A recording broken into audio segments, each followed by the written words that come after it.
Thanks everybody for coming to this Meet the Puppeteers Q&A. Now this is our first festival was in 2017, and we went biennial for a little while, and then a couple of years ago we went annual. So this is our third year going annual. Somebody who's been here right from the very beginning is the guest today. So please join me in welcoming William Steele.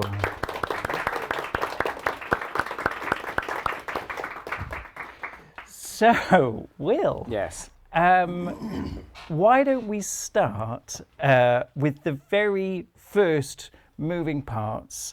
Let me know how this whole thing came about, and what's your role been within the festival? Okay, so there was someone who used to be around in Newcastle who ended up being an Arts Council relationship manager, and she's no longer here. She was called Natalie Quirrell, and she had a company called The Empty Space. And I used to run a artists hub in a meanwhile space, which had rehearsal rooms and offices, and various different organizations rented space of us, and I was sort of the general manager that, like fixed the toilets and issued invoices and did all that sort of stuff. And Natalie Quirrell once said, I've had an idea about something, because she was sort of connected to the puppetry scene in London and Scotland, things like that. She said, it's an idea about like a puppet festival that's more focused at like adults and workshops and stuff like that. And I was like, that's really interesting, because I had set up my own puppet company in 2014, but we were just doing a lot of like big mouth puppetry and things like that at that time, which was predominantly aimed at stuff to go into schools around education and well-being and all that sort of stuff.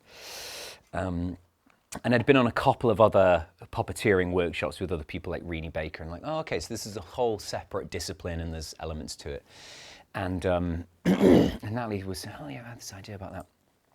And then I was wandering around talking to people like that, and I ended up talking to Ali Pritchard, the former artistic director of Alpha Beta Theatre.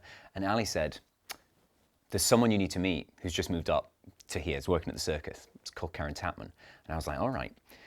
So I have this initial meeting with Karen where I'm going, so someone's been idea rolling around. It's maybe something like this, because we've got this space, right? And so, what about the idea of running a puppet festival? I don't know anything about Karen at this time. Karen just went, yes, and then just pulled out a laptop and opened the laptop. And that was the bit, and I was like, oh no, what have I done? And it was begun from then on. And the first one was, you were there for that, weren't you? Around the background, and yeah. So the first one was a hair loss inducing roller coaster nightmare of. So in terms of scale, it ran for a whole week. It had a week's worth of workshops and a week's worth of shows. No parade. Obviously, smaller venues. We read it on a 15K. And it was done on £15,000. Council bid. Yeah. Which we look back on now and go, like, and so many things went wrong, and there was a lot of panicking, and but the audience didn't notice that. And yeah, it went down really well. We had a lot of people from the wider sort of national puppetry scene, because that's how we'd sort of pitched it, the sort of puppetry festival for industry, I guess. That was the initial kind of idea, which is why it was very much like professional workshop focused and stuff like that. And I remember Karen and I talking, and then, because really it'll be great, we'll get these shows that we wouldn't be able to see, but then we'll also get workshops, and we can go on the workshops. And as far as I'm aware to this day, Karen and I have never, ever been on any of the workshops that we have ever programmed for this. And then obviously, the festival is what it is what it is now. But this is kind of off the back of a puppetry scene in Newcastle that you were a part of and have had a role in setting up. So talk a little bit about kind of 4M and how that's merged into what you're doing now. So we started out with myself and two colleagues, which was Jenna Charlton and Andrew Neal, and we were just doing sort of big mouth talking puppetry stuff for young people in schools. That was the thing we were doing. And then I went on a workshop with Renee Baker and was like, this is a whole other thing. And I kind of like fell into puppetry sort of by accident via Iestyn Evans at Talk to the Hand, because I was first trained as a writer at Northumbria University across the road, drama and script writing, and then during that time I read Keith Johnston's improvisation for the theatre. Keith Johnston being the father of short form improvisation, Whose Line Is It Anyway, that sort of stuff.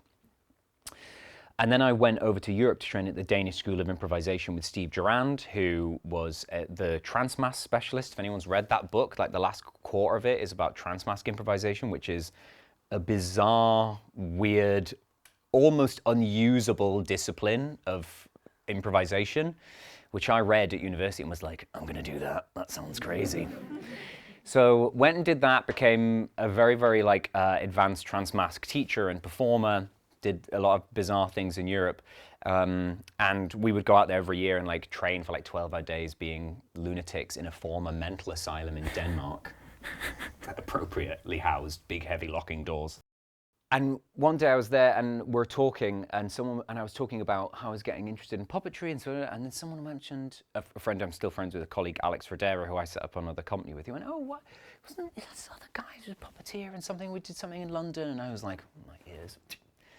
And that turned out to be Iestyn Evans, who ran Talk to the Hand Puppetry with Andy Heath, and they had made a show called Mongrels on BBC Three, which I loved, which was like this adult sitcom thing. It was very, very rude, but it's all with, Muppet puppets. And I was like, right, we have a link to these people, do we? Fantastic. So then I bumped into Iestyn Evans at a different thing we were doing in London and basically just got my claws into him and was like, hey, how might I work for you for free for 2 weeks and you teach me everything you know? And begrudgingly, Iestyn sort of allowed me to do that. And then that's when I started to get into puppetry on the back of that. And then we just got asked for it, more and more people. Can you do this? Can you do that? Can you do the other? And that was sort of the impetus, because there's not a lot. Like up here, there's a couple of people in the room who are the sort of puppetry people around here. And then, yeah, we were just getting asked a lot of things, and then my skills developed from there. I went to the Curious School of Puppetry under Sarah Wright, met people there, and yeah, just onwards and forwards. Yeah. So the Transmask, you did Transmask at one of the festivals. Oh God, we did.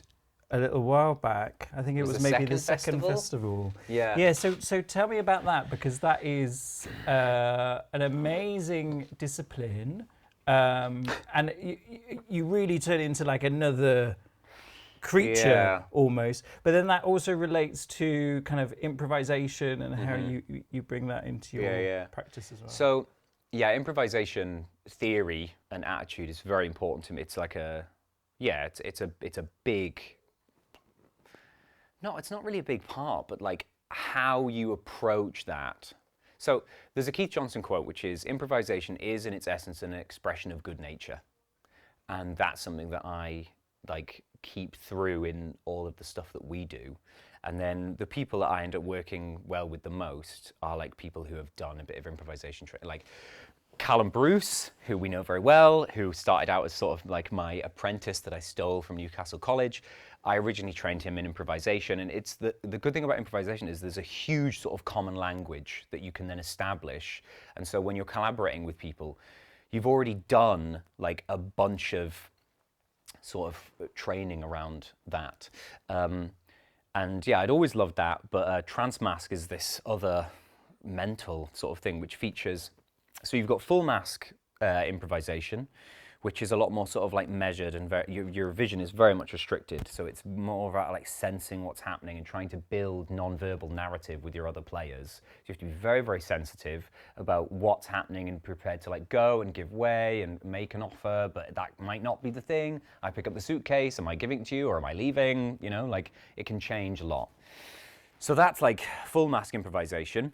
And then half mask improvisation, transmask improvisation, is bonkers. So it features half masks, which occlude the upper face that you can see through, but you can't see your own eyes. And then you basically work people up into a state where they're feeling a lot more sort of physically, that's a terrible sentence, physically embodied emotionally, if that makes sense. So if you stand in a certain way, you'll feel a certain thing, right? So you get people very much into that kind of way of being. And then people try on masks, and there's a little mantra, and then you flash mirrors in front of their face to see what happens. Like, it's really mental. I've seen some really crazy things where, like, this 60-year-old man that 4 of us can't restrain. Oh, someone's just pulled a door handle out of a wooden door. And you're just like, this is quite frightening, really, isn't it? Like, it's very weird. And they're not very useful because you get what you get. You're like, this mask character is kind of nice, and this one just tries to climb out of every window that's open, and you're like, oh no, because you're playing with like the deep-rooted things that people have about whatever this thing that they see. And it's kind of like, because only humans recognize themselves in the mirror quite easily. Like, higher primates will get it, and birds are a bit better at it as well. But yeah, there is something about like the mirror, I know it's a mirror, that's me, and then we replace that while consciously someone knowing it's a mirror, and then it's them, not them, and just strange things happen. So we were very fortunate in that the mask, capital M thing, that I developed was really good, could repeat things back, and was quite like verbal, because some of them aren't, they just drool and run around, and you're like, what do we do?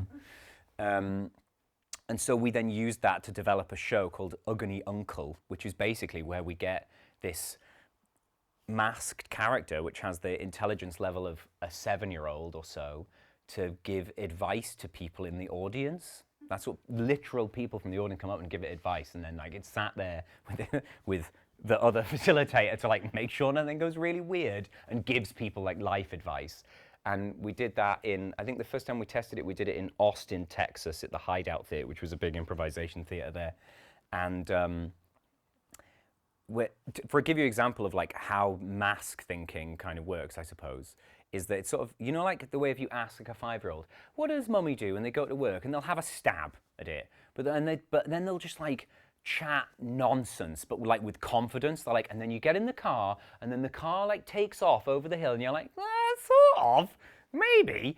And it's kind of a bit like that. We had someone talking to the mask about like, something to do with having a cat and getting married, and then we have to give up the cats and things like that. Right, okay, right, yeah, well, maybe that's it, marriage and cats, and then someone's coming up and they're talking about like a new relationship they're having, and blah, blah, blah, and then it just went, do you have cats? Right, the person goes, yes, and goes, get married, right? And like to this member of the public. Yeah. It's very weird, but it then also can be very funny. Yeah. And it's very primal, and Extremely. I think what you're saying as well is the kind of essence, or getting down to that thing. I don't know, there's a relationship between puppetry there for me, or I see kind of parallels. Yeah, certainly. I think not so much in the trance mask thing, more in the full mask, where it's like that sensitivity to things happening or things not happening, always being prepared to sort of offer, especially when you're collaborating with another puppeteer. And yeah, for me, it's more the improvisation element that's the biggest thing about it, because I think the way that I train puppeteers is sort of, I try and kind of get them into the mindset that'll allow them to do it, rather than like, these are the specific kind of things I need you to consciously think about. Like, those are things that I'll consciously be thinking about as a director, like, the gravity a bit, can we, if I can get them to play the game of, how can I convince myself, like I'm 5 years old in the garden, that this is really happening, that's real, then they do a lot of the work for you. And I just try and get them into a mental state that sort of is good ground for the things that I want to do with them, rather than like, I need you to think about breath and this and that and all of these other kind of things.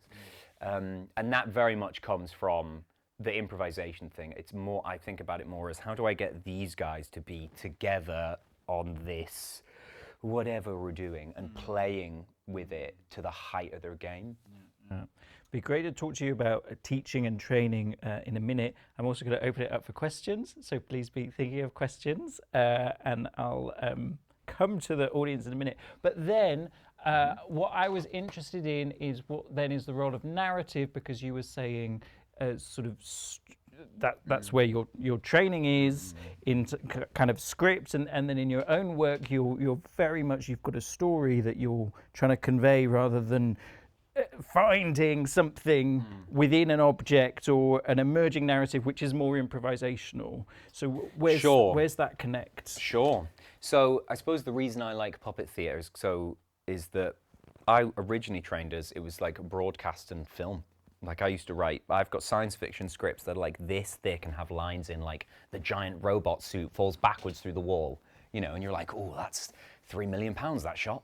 Do you know what I mean? So the chances of being able to do stuff like that, limited, unless I was prepared to suddenly move to LA and blossom into my later years.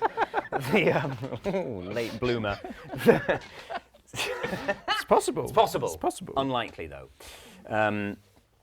And yeah, I think I've always had an imagination for sort of like grand stories and stuff like that. Like I've always like been the constraints that you get in a lot of theatre. It's people are like, oh, we're going to make this thing. And it's going to have 3 black chairs, and I'm like, oh my god, you know, like it's like oh, I want more. I need more visual stimulus than that. And so then, when it was meeting Chloe Flockhart, a really important person to me at the Curious School of Puppetry. And we were there. We were at a Manipulate festival, and we ended up just sort of like sidling up to one another, and then like, what did you think about this show? What did you think about that show? Well, I think this and I think that, and you know, when you have like the same kind of artistic kind of choices about stuff, and then we were like, okay, me and you should make something. And she'd been working, and she still does live in Western Australia, where there is very, very little arts funding. Everything is like a Darwinian kind of race for survival. And theatre prices are like, I mean, it's £25 for a ticket to get in. That's like the cheapest ticket you're going to get for anything. So everything really has to be sort of kind of successful. There's not a lot of room for like, nobody turned up. And so they'd really lent into a lot of like technical elements of stuff. And so Chloe was like, what about this thing? And then there was a show that had been done called New Owner. That was it. I'd been at the Edinburgh Fringe a couple of years ago. I'd seen a show called Bruce by The Last Great Hunt. Really simple, not 3 black chairs, but close. And it featured mime, puppetry, and it was this one raggedy bit of foam which they would change the eyeballs on for it to be different colours. And it was that and a white glove and someone else's body. So the other puppeteers like putting their hand over here and extending their hand in. So very much like improvisation, those silly sort of like weird body games that we would do. And and it was brilliant. And they reincorporated loads of stuff. And I was like, who are these people? And they were called The Last Great Hunt. And when I met Chloe, she was like, oh yeah, my friends at The Last Great Hunt. And I was like, you and I need to talk. And then they had made a show called New Owner. And to solve the set issue, they'd projected it. They'd illustrated the set and projected it. And I was like, we're going to do this. We're going to do this. Because now we can realize our imagination fully. And our illustrator for that is in the room, Chloe Rodham, who we found through Moving Parts. It was the second year stop motion animation competition. Chloe did that, and it was non-verbal. It was very short. It had a strong subtext and theme through the piece. I was like, I know exactly what this work is about. And then we were like, right, we're going to test this. And so we kind of were like, what's the story that we want to tell? And then, because we knew we had the technological muscle to do it in theory, we just did it. Like, we didn't have to go like, oh, what have we found and what can we do and work it that way. We were like, we can realize as if we are Hollywood on a budget, right? Because we can. So it gave us the ability to go, right, and that's the scene where the giant dragon flies down onto the mountain and this happens. Because we can do that, we can do it. We just draw it and animate it and bang, and we can do it. And so, yeah, it gave us the option to be able to do big budget on a small scale. So yeah, you can be a lot more prescriptive about what you want to do because you're less constrained. Okay, questions please for Will. Any questions? I've answered everything already. Everything. Flawless. Go ahead. Have you ever done any performances with puppets and live actors? Yes. Yes, we have. Yes, we have. It was. We did a version of the Christmas Carol at the Castle Keep, which Matt was in, And so we had these huge, big. They were massive, actually. Like I think the Ghost of Christmas Future was what, maybe 4 meters tall, but they were all extremely simple puppets because the premise of it was because we were in the Castle Keep and it was bitterly cold. It was the middle of winter. It was so cold. We said instead of having it that Scrooge was very wealthy, we were going to show wealth as in like resources being cloth. So he was like covered in, his coat was all covered in rags and things like that, and all the floor was this huge big bit of material that looked like it had been stitched together, and the boundaries of the set were all cloth and rags. And so the puppets were like these huge big cloth drops with like heads on rods and like hands. But yeah, so they were mostly nothing, so that they could like sink down and be nothing. And then as they needed to arise, they could like come up from the floor and become part of the story and then descend down. And there was a huge big fireplace in there where we hid the Ghost of Christmas Future, who was just a massive head on a stick with 2 huge hands in this with this massive stretch of material that just, if you look at it and it's still in my office, you're like, oh, what is that? But in the Castle Keep, when it was pulled taut and humongous, it was very effective and incredibly simple. Really, really simple. And so yeah, it's something that we have done, but it's not something I'm doing particularly at the minute. Mainly because actors give you the good thing about working in just pure puppetry is that then scale is less of an issue. Like, so our most recent show, Dragon, features a dragon whose head is this big. Our main character is this big.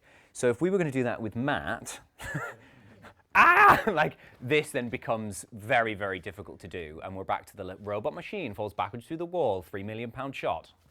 And something we talked about in that show was the difference between a play with puppets in it and a puppet show. Yeah. And I think a number of us kind of felt like, oh, we want this to be a puppet show. And I think kind of off the back of that, you've done Dragon and your new show as well, where you can play with scale and you can use them as puppet rather than as a tool to tell a play, you know. Yeah, sure. I think there is that. You see that where, and you can see this with a lot of the sort of like big animal sort of stuff, where it's like, this is cool and impressive, but if I could like click my fingers and magically give them a magic horse that's perfectly well behaved and doesn't defecate on the stage, they might go for it, you know? It's a substitute, yeah. Yeah, sure, you're substituting for the thing you can't have. And it's not what I love the most about puppetry is there are things you can do with puppets that you can't do with other things, which is like very, very metaphorical in their construction, in what they, in what they can do. So for example, in our new piece that we're going to start making in May, it's called At Sea, and the puppet will be able to open, and inside it will have a light source that it takes out and uses as like a sort of compass on the open sea, and then it loses it overboard. And so we can actively show taking the internal light of the character and losing that. Can't do that with an actor. You can only really do that with a puppet. And it tells you a lot. Like there's a lot of metaphorical value in a thing going and opening itself up and literally taking out its beating kind of internal animus, right? And that's the stuff that I really like about puppetry, that you can make a lot of very strong emotional, metaphorical, psychological, whatever statements with that constructed item, if that makes sense. Yeah. And then but sometimes, and you can still do that, you know, when you're with actors, but I think sometimes when you're with actors, you do end up in the sort of, the main character is often not the puppet, right? Like they're the extra bits around the thing, and I'm like, I want my main character to be a puppet, usually, you know? Yeah, it's interesting to stories that you can tell through puppetry, as in you can only tell this story through puppetry. Yeah. I think there's something quite interesting about that. Yeah, sure. So, any further questions for Will, please? I've answered it all. How challenging was it in Dragon to tell the story non-verbally without? Super hard. Super hard. So we tested Dragon the first time that we did it, and then we would there'd be a lot of like A4 sheets lying around. Retell us this story, and you would get the bits you're like, okay, so that landed and people got that, and this bit was it didn't work so well, and that bit didn't kind of work so well. And then it took a long time to refine that out. But we learned a lot doing it. We had to add in, and Dragon's a tricky one because it's sort of like a fantasy story which has a complicated world that we have to set up in the first 20 minutes. We've definitely learned that lesson. Like, much harder to sort of like set up a complicated world without saying anything. Like, you have to show a lot. And yeah, tricky. So that was a long process to get there. And so I think in future, like our next one is very much more like cause and effect. Like you watch like this happened, then that happened, then It's not like you need to know what's happening off shot and stuff like that. Like it's a complicated story. Yeah. So what were those lessons then? In that it was too complicated a story, or it was a complicated world? I think complicated world. If you can lean into.